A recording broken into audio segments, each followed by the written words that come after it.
La Guardia Civil. Sus Majestades la Reina Doña Isabel II y su augusta madre, y su Alteza Real. La Serenísima Señora Infanta Doña María Luisa Fernanda, continúan en esta corte sin novedad en su importante salud. Real Decreto.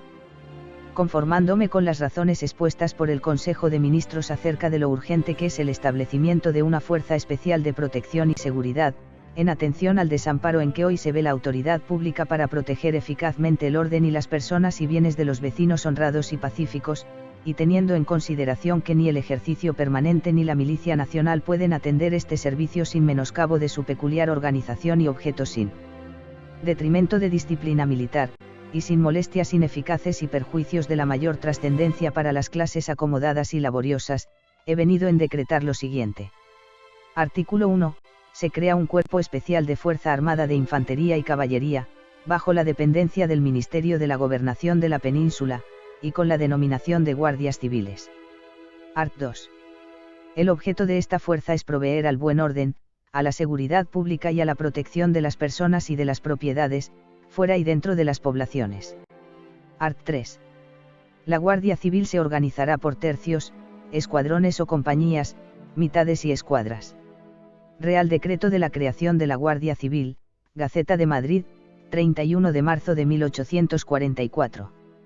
La Guardia Civil. El glorioso término de la guerra llamada de la Independencia preparó a España los beneficios de un reinado restaurador y pacífico, pero dejóla al mismo tiempo sumergida en los desórdenes que no pudieron menos de causar a su territorio tantos años de encarnizamientos y combates. Jaime el Barbudo, de Ramón López Soler. Finalizada la Guerra de la Independencia surge en España un grave problema de inseguridad con la proliferación de bandoleros como el Tempranillo, Andrés López Muñoz el Barquero de Cantillana, Juan Palomo, Luis Candelas, Jaime el Barbudo. Soy jefe de bandoleros y al frente de mi partida nada mi pecho intimida nada me puede arredrar. Copla anónima popular a José María Hinojosa el Tempranillo. La gravedad del fenómeno hizo que las Cortes de Cádiz reunificaran la Milicia Nacional, siendo disuelta por Fernando VII y reconstituida en 1820 con el nombre de Cuerpo de Voluntarios Realistas. Ese mismo año, y una vez producido el pronunciamiento por parte de Rafael de Riego, el teniente general Pedro Agustín Girón y de las Casas, primer duque de Ahumada, fue nombrado ministro de la guerra. A él se le debe el proyecto de un instituto armado para el mantenimiento del orden público, la Legión de Salvaguardias Nacionales, inspirada en la Gendarmería Nacional francesa. Esta idea no fue aprobada por las Cortes Generales, pero fue el germen sobre el que se basó el hijo de Girón, el segundo duque de Ahumada, en su idea de la futura Guardia Civil. En 1836, la desamortización de Mendizábal implicó una mayor demanda de seguridad, sobre todo a partir de 1844, cuando Luis González Bravo suprimió la Milicia Nacional. 28 de marzo de 1844. Se crea por Real Decreto un cuerpo especial de Fuerza Armada de Infantería y Caballería, bajo la dependencia del Ministerio de la Gobernación y con la denominación de Guardias Civiles. A los efectos de organizar esta nueva fuerza se comisiona al mariscal de campo Francisco Javier Girón y Ezpeleta, duque de Ahumada. Servirán más y ofrecerán más garantías de orden 5.000 hombres buenos que 15.000, no malos, sino medianos que fueran, segundo duque de Ahumada. El decreto definitivo tuvo lugar el 13 de mayo, fue presentado por el presidente de Gobierno y ministro de la Guerra, Ramón María Narváez. Los antecedentes de este nuevo cuerpo se encuentran en la Santa Hermandad de Toledo, del siglo XIII, encargada de limpiar de malhechores los montes de Toledo, así como en Talavera y Villarreal. En Cataluña fueron el Somatén y los Miqueletes, en Aragón los guardas del reino, en Valencia los miñones y los escopeteros en Andalucía. Inicialmente se compuso de 14 jefes, 232 oficiales y 5.769 guardias repartidos en 14 tercios divididos en compañías de infantería y un escuadrón, o sección independiente, de caballería, produciéndose el primer reclutamiento en verano de 1844 en las instalaciones del Ejército de Madrid, en Leganés y Vicálvaro. El 1 de septiembre de 1844, día de la designación del duque de Ahumada como inspector general de la Guardia Civil, tuvo lugar la presentación oficial del cuerpo con una parada militar ante las autoridades. En su uniforme destacaba un sombrero de 3 picos de origen francés, el tricornio. La cartilla de la Guardia Civil. 20 de diciembre de 1845. El duque de Ahumada confeccionó lo que a la postre se convirtió en el código moral de la institución, la cartilla del Guardia Civil que sintetiza los reglamentos anteriores y que, con alguna modificación, compone el actual reglamento para el servicio de la Guardia Civil. Artículo 1 grado. El honor ha de ser la principal divisa del Guardia Civil, debe por consiguiente conservarlo sin mancha. Una vez perdido no se recobra jamás. Artículo 2 grados. El Guardia Civil por su aseo, buenos modales, y reconocida honradez, ha de ser un dechado de moralidad. Artículo 3. Las vejaciones, las malas palabras, los malos modos, nunca debe usarlos ningún individuo que vista el uniforme de este honroso cuerpo. Artículo 4. Siempre fiel a su deber, sereno en el peligro y desempeñando sus funciones con dignidad, prudencia y firmeza, será más respetado que el que con amenazas, solo consigue malquistarse con todos. Artículo 5. Debe ser prudente, sin debilidad, firme sin violencia y político sin bajeza. El 10 de octubre, cumpleaños de la reina y, con ocasión de la constitución de las Cortes Generales, la recién creada Guardia Civil realizó su primer servicio, cubrir la carrera de la comitiva de la reina desde Palacio hasta las Cortes. Existen multitud de ejemplos de acciones relevantes de la Guardia Civil desde su creación. En 1847, Portugal, en plena guerra civil, reclamó ayuda a España y Reino Unido a fin de pacificar el norte del país. Por parte española, se envió una unidad de caballería de la Guardia Civil para garantizar la seguridad ciudadana en la ciudad de Oporto. En 1848 se produjo el salvamento de unos ingleses que navegaban en la goleta Mary frente a las costas de Sanlúcar de Barrameda. En 1850, Pedro Ortega y Antonio Gimeno, dieron su vida al rescatar a un carruaje despeñado durante una tormenta por un torrente de agua en el barranco de Belver, Castellón.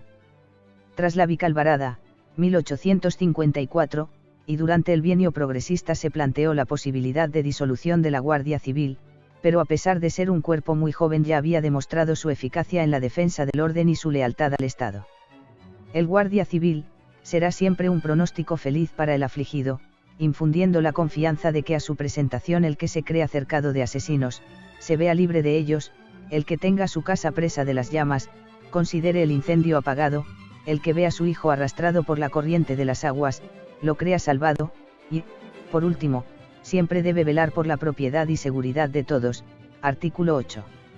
La lucha contra el bandolerismo llevó a crear un sistema de defensa de carruajes, servicio de escoltas y protección de vías y caminos hasta finales del siglo XIX, cuando se considera erradicado. El robo de los carruajes públicos no causaba impresión 10 años antes y desde la creación de la Guardia Civil, era visto con absoluto asombro. Facundo Infantes, segundo director del cuerpo, 1854. Por Real Orden de 1 de abril de 1853 se creó la Compañía de Guardias Jóvenes en el cuartel de San Martín, en Madrid, una organización que daba amparo y educación a los huérfanos e hijos del cuerpo y ayudaba a la formación de nuevos guardias. Con el tiempo se convertiría en el actual Colegio de Guardias Jóvenes Duque de Ahumada. El último tercio del siglo XIX se caracterizó por su inestabilidad, la Revolución Cantonal de 1873, la Guerra de Cuba, la Guerra Carlista, 1872, repunte del bandolerismo. Ante la situación, el gobierno del general Juan Prim suprimió la Guardia Rural, asumiendo la Guardia Civil sus competencias. Instaurada la Primera República tras el corto reinado de Amadeo I, el primer gobierno de Pi y Margall intentó mantener el orden público con los voluntarios de la República, sucesores de la Milicia Nacional, en los núcleos urbanos y en la Guardia Civil en el ámbito rural. En 1874 se produjo el pronunciamiento del general Martínez Campos, recuperándose la monarquía con Alfonso XII y la aprobación de la Constitución de 1876. 2 años después se aprobó la Ley Constitutiva del Ejército por la que la Guardia Civil pasó a integrarse como un cuerpo adicional. En ningún caso pierde su carácter de instituto armado y de centinela permanente. La revolución industrial fue impulsada por el nacimiento del ferrocarril, siendo la Guardia Civil el cuerpo que asumiría a nivel nacional el servicio de escoltas en los trenes de viajeros a partir de 1886. El surgimiento de la clase obrera trajo una nueva forma de conflictividad social, como el terrorismo anarquista, bomba del Gran Teatro del Liceo de Barcelona en 1893, por ejemplo. Siglo XX. Tras el desastre del 98, se produjo la disolución de los tercios del cuerpo de la Guardia Civil allí destacados y la incorporación de sus efectivos a la plantilla en la península. Este aumento de la plantilla permitió reorganizar la Guardia Civil con la creación de la Comandancia de Canarias, las secciones de Ceuta y Melilla y un incremento del número de puestos. En 1902, Alfonso XIII fue proclamado rey, teniendo que hacer frente a multitud de problemas, un incipiente independentismo, malas condiciones de vida, la Primera Guerra Mundial, la Revolución Rusa o la Guerra del Rif. En 1909, se produjeron unos altercados en Marruecos con unos trabajadores de las obras de construcción de una línea de ferrocarril, obligando al gobierno a llamar a los reservistas. Con la llegada de las noticias acerca de las numerosas bajas producidas en el protectorado se inició una huelga general, Semana Trágica de Barcelona, que terminó desembocando en desórdenes o incendios de iglesias y conventos. Declarado el estado de guerra, la Guardia Civil apenas contaba con 700 guardias civiles. En 1913, se declaró a la Virgen del Pilar, patrona de la Guardia Civil. Oración de los fieles. Por el benemérito cuerpo de la Guardia Civil para que, por intercesión de la Virgen del Pilar, todos sus miembros alcancen del cielo, ayuda en el peligro, fortaleza en la defensa de los débiles y disponibilidad en el servicio generoso en las tragedias y momentos de dolor. Roguemos al Señor. Por todos los miembros de la Guardia Civil, fallecidos en acto de servicio a la libertad y a la paz, para que Dios les conceda el descanso eterno y para que sus vidas no hayan sido derramadas en balde. Roguemos al Señor. Durante esta época la Guardia Civil se iba adaptando a las necesidades de los tiempos. En 1902 se creó una sección de ciclistas, en 1921 se dotó a los agentes de la pistola Star de 9 mm, en 1922 se creó el parque de máquinas de locomoción, dotado inicialmente por 2 ómnibus, una camioneta, 7 coches ligeros y 2 motocicletas y ese mismo año se instaló su propio servicio radiotelegráfico. En cuanto a la uniformidad, ya reformada en 1909 después de más de 60 años inalterada, se revisó primero en 1922 y luego en 1925, quedando caracterizado por su color verde. En 1921 se produjo el desastre de Aníbal, produciéndose un aumento de la violencia que culminó con el asesinato del presidente del gobierno Eduardo Dato por 3 militantes anarquistas en la Puerta Alcalá de Madrid. El 1 de agosto de 1922 se cantó por vez primera el himno de la Guardia Civil. Instituto, Gloria a ti. Por tu honor quiero vivir. Viva España, viva el rey. Viva el orden y la ley. Viva honrada la Guardia Civil. Benemérito Instituto. Guarda fiel de España entera. Que llevas en tu bandera el lema de paz y honor. Por glorificar el nombre que el gran Ahumada te diera. Con tu sangre noble y fiera has bordado tu blasón. Vigor, firmeza y constancia. Valor en pos de la gloria. Amor, lealtad y arrogancia. Ideales tuyos son. Por ti cultivan la tierra. La patria goza de calma. Por tu conducta en la guerra brilla airoso tu pendón. Instituto, gloria a ti. Por tu honor quiero vivir. Viva España, viva el rey. Viva el orden y la ley. Viva honrada la Guardia Civil. 1923 Con el golpe de estado del capitán general de Cataluña, Miguel Primo de Rivera, la Guardia Civil sigue adaptándose a las necesidades del país. Tras la dimisión del general en enero de 1930, Alfonso XIII convocó una ronda de elecciones que terminó con la proclamación de la República y el rey en el exilio. Los años 30 amanecen convulsos y la Guardia Civil se encargó de defender la legalidad. El 31 de diciembre de 1931 en Castilblanco, Badajoz, el alcalde requiere al puesto de la Guardia Civil, formado por un cabo y 3 guardias, para la disolución de una manifestación que se desarrollaba en el pueblo. Cuando el cabo se dirigía a los manifestantes es atacado y al intentar repeler la agresión resulta apuñalado por un vecino. Un guardia abre fuego, pero la multitud derriba y desarma a los 3, que son muertos con sus propias armas. El 5 de enero siguiente, en Arnedo, La Rioja, tras una prolongada huelga, la Guardia Civil interviene en una manifestación y al ser acometida, sin duda pesando sobre su ánimo los hechos de Castilblanco de la semana anterior, hace fuego ocasionando la muerte de 11 manifestantes y heridas a otros 20. En agosto de 1932 el general Sanjurjo se alzó contra el gobierno de la Segunda República con el apoyo de ciertas unidades del Ejército y de la Guardia Civil. La conocida como Sanjurjada tuvo como consecuencia que la Dirección General de la Guardia Civil dependiente del Ministerio de la Guerra se transformara en Inspección General para pasar a depender del Ministerio de Gobernación. En el pueblo de Casas Viejas, Cádiz, tras una insurrección huelguista de 3 semanas de duración en toda España, se declara por parte de la CNT el comunismo libertario el 10 de enero de 1933. Los anarquistas atacan el cuartel de la Guardia Civil, donde se encontraban un sargento y 3 guardias, hiriendo de muerte al sargento y a uno de los agentes. El gobierno envía fuerzas de la Guardia de Asalto desde Madrid para reprimir la sublevación, las cuales, vencida la resistencia, prenden fuego a la casa donde se habían refugiado algunos de los participantes en la rebelión, falleciendo 7 personas. La acción terminó con la ejecución sumarísima de una docena de vecinos detenidos en el municipio. Como resultado, el capitán Rojas, jefe de la compañía de la Guardia de Asalto que estaba al cargo de la operación, es objeto de una severa condena judicial. La crisis fue el pretexto para una ofensiva política por parte de la oposición que culminaría con la destitución del jefe del gobierno, de Manuel Azaña. En 1934, con un gobierno nuevo surgido de las elecciones de noviembre del año anterior, estalló la Revolución de Octubre. Mientras en Madrid los huelguistas intentaron el asalto a la presidencia del gobierno y en el País Vasco se ocupaban las zonas mineras e industriales, en Barcelona, Companys proclamaba el Estado catalán dentro de una República Federal Española y en Asturias la República Socialista Asturiana. Sería ahí donde la Guardia Civil sufrió un fuerte ataque a sus puestos. Al caer la noche del día 5 de octubre, más de 20 cuarteles del cuerpo habían caído en poder de los sublevados y 98 casas cuartel estaban destruidas. El 19 de octubre la Guardia Civil registraba más de 100 muertos, la mayor parte de los cuales pertenecían a la compañía de Sama de Langreo que, formada por apenas 60 guardias civiles a las órdenes del capitán Alonso Nar, se comportó heroicamente defendiendo su posición durante más de 30 horas de asedio. Forzado por la falta de agua, alimento y munición, el capitán Nar ordenó romper el cerco en una salida sorpresa y audaz a plena luz del día. La superioridad numérica y las buenas posiciones de los revolucionarios hicieron fracasar el intento, que a punto estuvo de ser coronado por el éxito.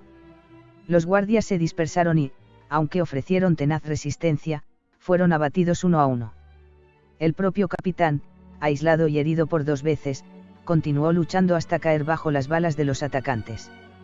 Por su acción recibiría la Cruz Laureada de San Fernando a título póstumo. En 1936 la Guardia Civil estaba compuesta por 33.500 hombres, una tercera parte de los efectivos del ejército. El recuento final de bajas del cuerpo en ambos bandos fue de 2.714 muertos y 4.117 heridos. El instituto continuó existiendo como tal en el bando nacional, mientras que en el republicano se refundó primero como Guardia Nacional Republicana, y en diciembre de 1936 como Cuerpo de Seguridad y Asalto. El 15 de marzo de 1940 se promulgó una ley en la que se integraba el Cuerpo de Carabineros en la Guardia Civil, y la adscripción de gran número de jefes y oficiales del ejército. Con el nuevo reglamento militar de 23 de julio de 1942 se configura a la Guardia Civil como un cuerpo de ejército. Tras la Guerra Civil surgió el fenómeno de los maquis o guerrilla antifranquista. El general Franco encargó al ejército y muy especialmente a la Guardia Civil, a través de su director general Camilo Alonso Vega, su erradicación. Este fenómeno tuvo un periodo de apogeo desde 1944, con la invasión del Valle de Arán, hasta 1948. Para la Guardia Civil la lucha contra los maquis le supuso la pérdida de 627 hombres. En 1959, dado el aumento del tráfico rodado, se encomendó a la Guardia Civil la vigilancia del tráfico y del transporte por carretera, creándose la agrupación de tráfico de la Guardia Civil. En los 60, se formó el servicio de montaña, así como el de esquiadores escaladores, el de actividades subacuáticas y la agrupación de helicópteros. La amenaza terrorista de estos años determinó la necesidad de que la Guardia Civil contase con especialistas en desactivación de explosivos. Los primeros voluntarios de la Guardia Civil surgieron de las maestranzas de artillería del Ejército en 1974, formando el núcleo del Servicio de Desactivación de Explosivos, génesis de los modernos TEDx y GEDEX. En 1968 se produce el ataque con explosivos al cuartel de Sondica, y en junio cae asesinado del guardia civil José Pardines Aarcay, con el que se abre la larga lista de servidores públicos caídos en el cumplimiento de su deber, víctimas del separatismo radical terrorista. Con la llegada de la democracia, la Guardia Civil se adscribió a las fuerzas y cuerpos de seguridad del Estado, conservando su naturaleza militar, pero dejando de formar parte de las Fuerzas Armadas. Defender el ordenamiento constitucional, proteger el libre ejercicio de los derechos y libertades y garantizar la seguridad ciudadana, Ley de Policía de 1978. Encomendada la seguridad de las grandes poblaciones al Cuerpo Nacional de Policía, la competencia de la Guardia Civil se circunscribió en el resto del territorio nacional, especialmente el ámbito rural, ratificando su responsabilidad sobre el tráfico y transporte, el resguardo fiscal del Estado y el control de armas y explosivos, aparte de enfrentarse a organizaciones como el FRAP, disuelto en 1978, el Grapo, cuya primera acción armada es un atentado en 1975 contra 2 miembros de la Guardia Civil, resultando muerto Casimiro Sánchez García Oeta. El 23 de febrero de 1981 se produjo un intento de golpe de Estado encabezado por altos mandos militares, para cuya ejecución contaron con el apoyo de algunos oficiales de la Guardia Civil muy sensibilizados por la constante agresión terrorista. El fracaso se debió en buena parte gracias a la intervención del director general de la Guardia Civil, el general Aramburu Topete. Con la Ley Orgánica 2/1986, de Fuerzas y Cuerpos de Seguridad de 13 de marzo, se define a la Guardia Civil como instituto armado de naturaleza militar, dependiente del Ministerio del Interior en lo referente a retribuciones, destinos, acuartelamientos, material y servicios, y del Ministerio de Defensa en el régimen de ascensos, situaciones del personal y naturaleza de las misiones de carácter militar. Su función propia de seguridad ciudadana se extiende al mar territorial, el control sobre armas y explosivos, resguardo fiscal del Estado, persecución del contrabando, vigilancia del tráfico y transporte, protección de costas, fronteras, puertos y aeropuertos y conservación de la naturaleza y el medio ambiente. En consonancia con la Ley Orgánica 2/1986 y en el espíritu de modernización y especialización del cuerpo, se creó en 1988 el Servicio de Protección de la Naturaleza, SEPRONA. En 1988, por Real Decreto Ley, se regula la incorporación de la mujer a las Fuerzas Armadas, abriendo el camino para el ingreso de las mujeres en la Benemérita, aunque desde 1948 ya venían prestando servicio agentes femeninos a través de la figura de la matrona, que realizaban los registros sobre personas del mismo sexo en los controles aduaneros. Proyección exterior. La Guardia Civil ha participado en más de medio centenar de misiones internacionales, la mayoría bajo los auspicios de la ONU y la Unión Europea, consistentes en la realización de labores de policía civil. Otras misiones son de apoyo a las Fuerzas Armadas españolas como parte de los contingentes militares internacionales. Desde su entrada en servicio en 2005, la Guardia Civil participa en la Fuerza de Gendarmería Europea, Eurogendfor, junto con fuerzas de Francia, Holanda, Italia, Portugal y Rumanía. Eurogendfor es un instrumento de la política de seguridad y defensa de la Unión Europea. Ricardo Ayer Hernández.